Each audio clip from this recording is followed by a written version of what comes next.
Welcome to Picture Book Chat, where we feature a handful of new picture books each month and discuss what makes them great. Whether you're a parent, caregiver, or teacher, you're bound to find some wonderful reading suggestions from librarians Mary Ellen Bracks and Sheri Boggs.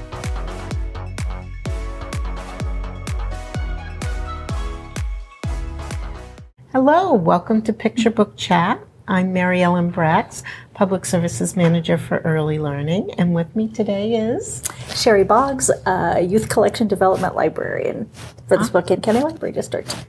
Awesome. Thank you, Sheri, for joining me today. Oh, you bet, Mel. Always. So we have some books to talk about, some fun ones. Yeah, I really like this batch, which I like all the ones that we do, but I feel especially happy about this one. The first one I want to talk about is In My House by Liesbet Slegers. I think I'm saying her name right. This, we found sometimes it's hard to find good books for toddlers. Mm-hmm. And when we talk to our librarians about how to plan a good toddler story time, like you want bright colors and not a lot of detail, not a lot of text, and you want books that kind of mirror their daily activities. Mm-hmm. And that's, I love In My House because it kind of hits all those boxes. So you've got your little guy here. First you meet the hairdryer. You see him doing his hair with his mom. Then there's the vacuum cleaner. And what I noticed about this, it could be a little text heavy, but if you wanted to just skip over this, mm-hmm. and just have you and your toddler identify what this is. Right. Because what this does on this side, it's not a real story. It just talks about this is what this appliance mm-hmm. is, or this household object, and this is what it does mm-hmm. in the house. So you could just kind of like freeform it depending mm-hmm. on the age of your mm-hmm. toddler.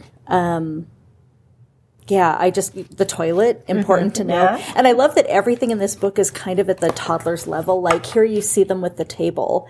And the toddler goes, this is our table, and those are the chairs. You can sit on a chair, but I like to drive my car on it. Vroom. Mm-hmm. So it's definitely from a toddler perspective, mm-hmm. and there's a little bit of play worked in. And this is from Clavis. Clavis is a publisher that I love to order from, and they've got this little key on the back. So you've got, like, for different age groups, there's an additional car on the train. Oh, so this one is for toddlers from 12 mm-hmm. months on. Okay. And then this little color code talks about what kind of book it is. Like this is one about daily life, which mm-hmm. we talked about. Yellow is for skills, red is for emotions, green is for the world, and blue is for language development. And you don't see a key like this mm-hmm. a lot right. on books. And I just think this is a little extra helpful thing because that in-between age, like publishers usually will say a book is good for 0 to 3 right. or 2 to 5 mm-hmm. or just blanket preschool. And there's a humongous range of mm-hmm. abilities within that. Mm-hmm. And so that it can make it hard to pick things out right. for your little, but I love this. And this mm-hmm. publisher, I always encourage people, like when we do our best in mm-hmm. show for caregivers,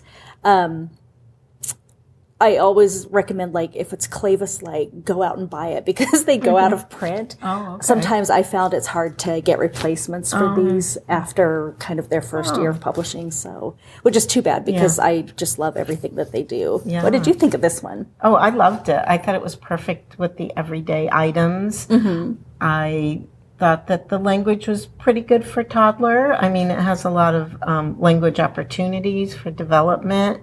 And like you said, you could do a book walk beforehand and kind of walk through the book and just do the pictures. But then, you know, you might stop and read a page, and that's perfect for toddlers. Mm-hmm. So, yes, I wish it was just a little tiny bit bigger format for story time, but for one-on-one and in the lap, I think, or if we had a small group of toddlers, I think it would work great. Mm-hmm. So, yeah, I really liked it. I thought it was fun. It's always, hard to find those good toddler books that, you know, aren't too long and aren't too short. So that in between.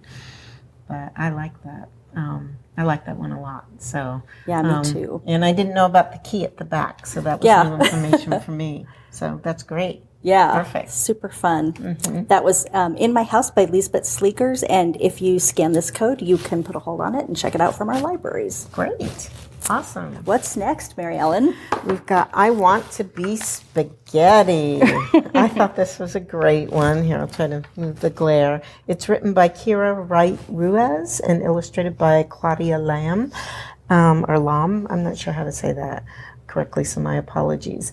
I Want to Be Spaghetti. I just love the premise of this book. I love the end papers, too. I always look at the end papers. I thought of you when I saw that. Yeah, and tomatoes and meatballs and then cheese and basil. Yum. But this is a fun little story about, it's almost like a big graphic novel or cartoony type characters, but it takes place in the grocery store, and it's all about packaged ramen that wants to be spaghetti instead of ramen. And I'm like, oh, I love ramen. And they say, because everybody loves spaghetti. And so they talk about the ramen aisle is so much smaller than the pasta aisle. And then they go in and talk about ramen is very popular and cool. And they talk about their fun noodles, which I can totally relate to.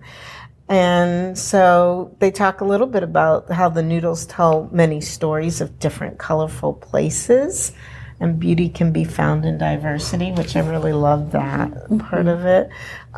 So they go in and they talk about the different kind of pasta, and then they say, hey, we know we look good. And then it just goes on all about, you know, the different things you can do with ramen and how to put it together.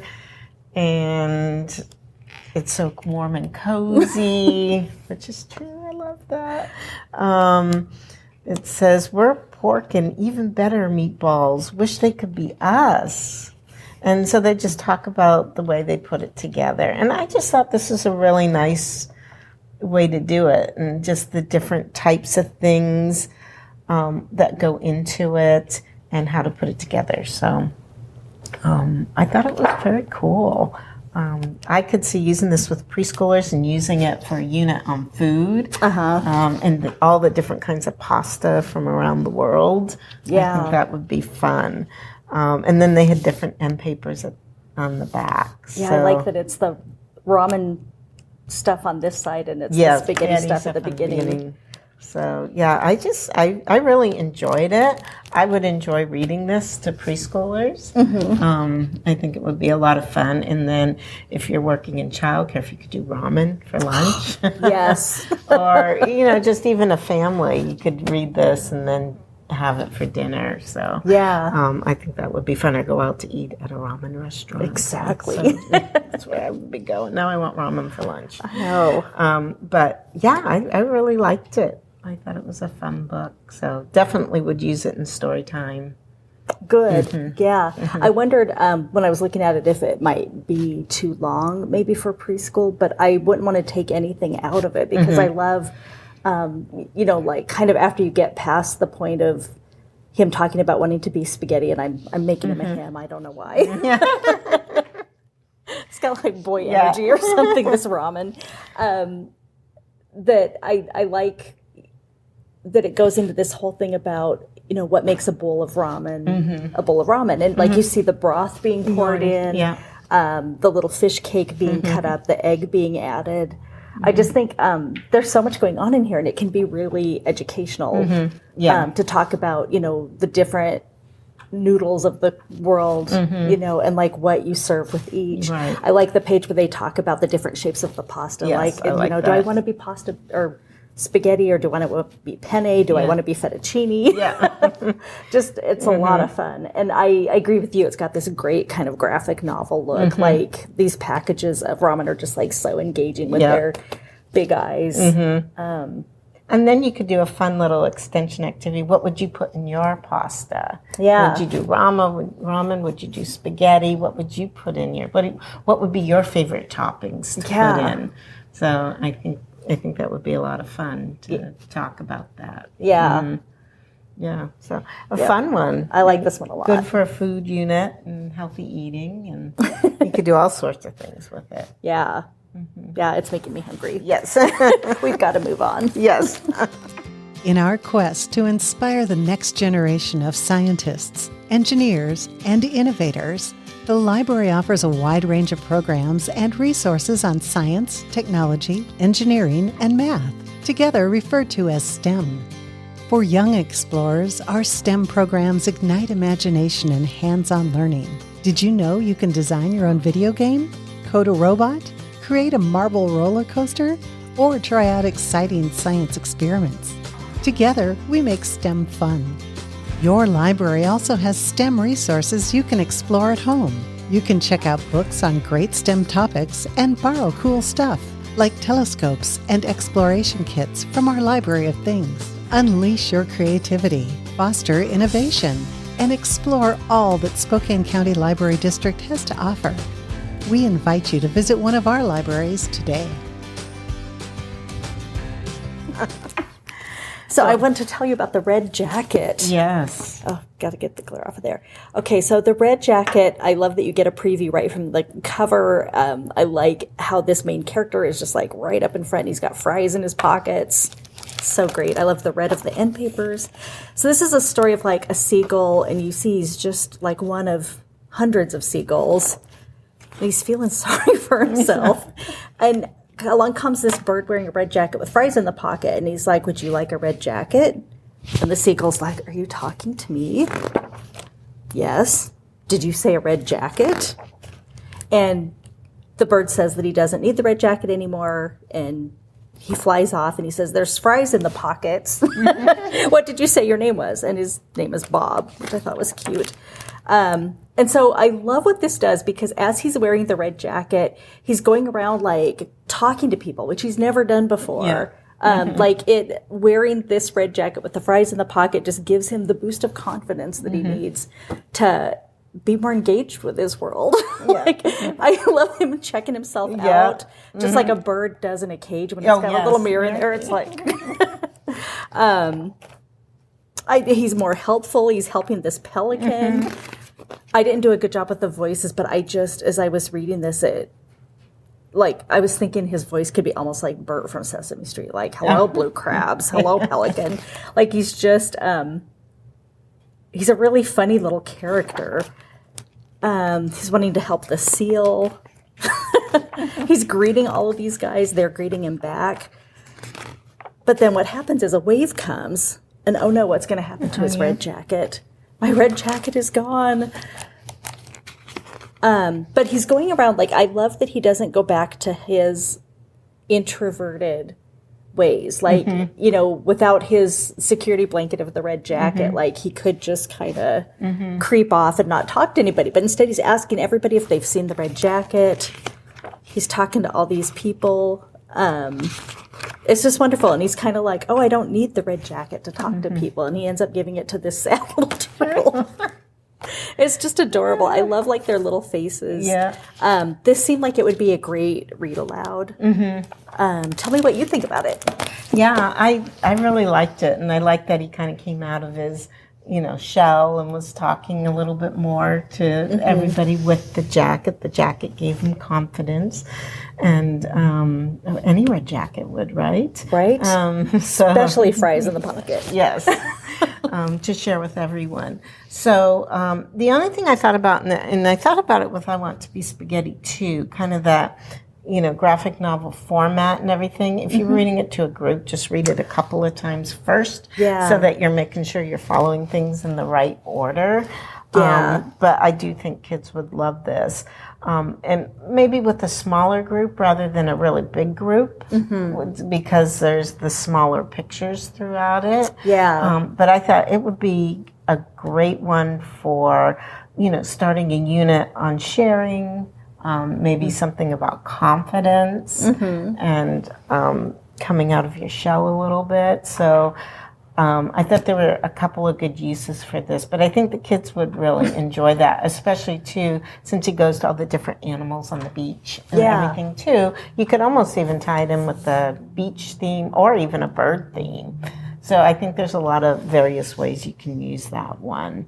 But yeah, I would say if you're reading it out loud and you're not just doing it one-on-one on a lap, then I would definitely make sure you're reading through it a couple of times. And the same with I Want It to Be Spaghetti, too. Yeah. So you follow and don't accidentally skip around. I know. Yeah, with those little word bubbles, it's especially important because you've got different characters speaking. And so for your audience, you'll want to change how you say different lines depending on who's talking. Yeah, and I like that you brought up voices because, you could use different voices and that, and the kids would absolutely love that. Yeah. And when you do voices, you don't have to make it really extreme either. You can just do slight differences too. Yeah. Of course, but if you're real theatrical, you can really play it up too. That would be a lot of fun. Throw in your best British accent. Yes. So fun story. I loved it.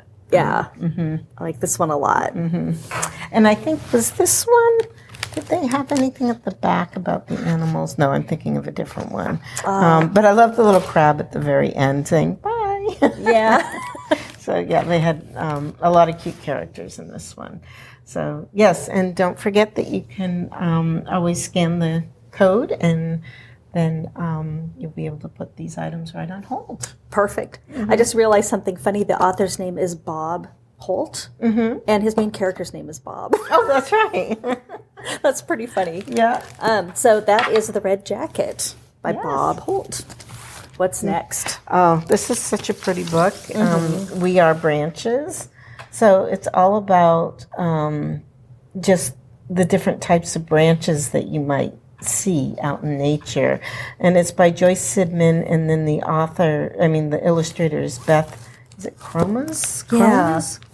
They've worked together before. I think Krommes? Krommes, I think. I think they did, let's see, this is called her scratchboard illustrations, so very different illustrations. And what I love is you see the picture, and these are great end papers, and so they look really, they are very intricate, but by all the creatures and by the plants and everything, they actually tell you, this is Queen Anne's lace, this is a bumblebee, a honeybee, a monarch butterfly. So there's a lot in here that you can do with this story. But it just talks about the branches of a tree and how they grow. And I love the perspective in this too. So there's lots you could do. You could read this, just read it, because the text is pretty simple with a lot of good vocabulary though in it. You could read it to a group, but then you could really, one-on-one, it would be fun to get down and really look at all the different types of trees in here. They talk about how we sink deep in the soil to drink and grasp and steady. And then it goes on about feeling our soft strength, stretching to sail the wind. So, and I love this, smell our petals unfurling with color. So great vocabulary in here, plus all the names of all the animals in here. Yeah. And so just how nature is all connected, finding paths, flowing from many into one. And here's the river down here. I loved this page. Yes. So when they talk about splitting the sky with energy. So you've got the branches of lightning. Yeah. It's just really striking. Yeah, different branches of different things too. And how we splinter rock and mud and we sprout in ice. I thought that was a pretty neat page too. And look at the snow one. Yeah. I mean, just stunning illustrations. And there's different, I just noticed with the deer. Oh yeah. Or actually, those are elk. You've got the branches of the antlers. Yes. I love the branches of the snowflakes, the branches in the owl's wings. There's just so much to so much to catch look in at here. Yeah, and you even look at the detail of the trees on the snow. And then you get into the ocean with the coral. So I thought this was a great idea. As we repeat again and again. And it's just gorgeous. So you're getting into different habitats too, which I thought was really interesting. So you could use it. You could use it for a nature unit. You could use it for a habitat unit, animal unit, insect unit, all sorts of things. And then you could really just use it for, well, what interests you? What should we look into next? But I love how they have the kids at the end. And I love how it ends. We are strong. We are brave. We are branches. And then the kids up in the tree, which is great. And then this is the one at the back. They talk about branches and different things to think of. They talk about the body, too. Yeah, your arteries, like that we all have branches inside of us. Like they don't show the skeleton, but that could be, they've got like all the blood vessels. It's hard to find really good, easy nonfiction, but this hits all that. Like you were pointing out, the text is really simple. There are tons of different examples. It's like a great concept book, but it's super age appropriate, I think, for preschoolers. Definitely. And I don't know if that many nonfiction books about branches. This might be kind of one of a kind. I think so. Yeah. And I love, like I said, the text is simple, yet it has some great vocabulary in it. So it really highlights that vocabulary. Yeah. Which I really like because, you know, it's great to hear little kids talking, using big words. And if they use it correctly, it's kind of fun to see. So I loved this one. I just thought this was a stunning book. It would, you know, for a nature lover, it would make a great gift. Oh, yeah. You know, and, you know, for birthdays or holidays. So I think that would be, and it's just, it's gorgeous. Stunning book. So if you would like to put a hold on this, remember, you can just scan the code and you will be all set to put it on hold. We're done with our batch of books. We are. We had a good batch this time. Yeah. We always have good batches, but this particularly liked a lot of these. So. Yeah. Yeah, these are ones definitely you might want for your preschool or for your family library. Especially, I feel like one like We Are Branches, that's one you can come back to time and time again. Right. Yeah. Yeah. I could see kids poring over it, learning all the names of all the different items in there. So. Yeah. Okay. All right. Well, that is it for Picture Book Chat this month. And thank you for joining us. And we hope you have a good week. Bye.